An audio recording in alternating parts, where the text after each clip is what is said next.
একসময় এক দরিদ্র কাঠমিস্ত্রি ছিল।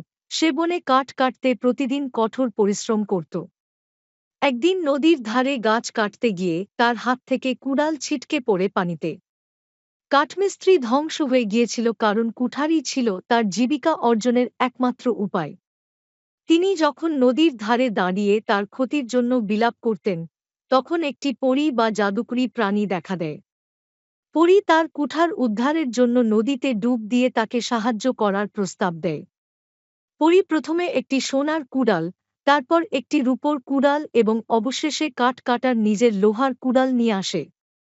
পরী কাঠঠোকরাকে জিজ্ঞেস করল এই কুড়ালগুলোর কোনটা তার কিনা।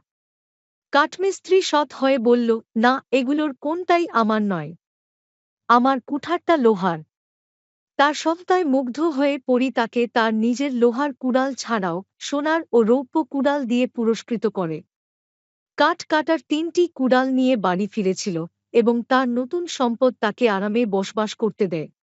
বিপরীতে, গল্পের কথা শুনে একজন অসাধু কাঠঠোকরা পরীকে ধোঁকা দেওয়ার চেষ্টা করেছিল।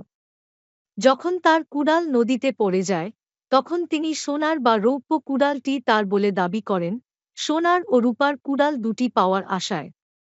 যাই হোক, পরী তার প্রতারণা দেখেছিল এবং শাস্তি হিসাবে তাকে কেবল তার নিজের লোহার কুড়াল দিয়েছিল এবং তাকে খালি হাতে পাঠিয়েছিল।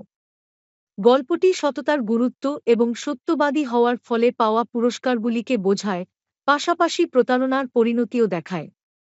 আপনি যে গল্প সম্পর্কে আগ্রহী বা আরও আলোচনা করতে চান, তার কোন নির্দিষ্ট দিক আছে?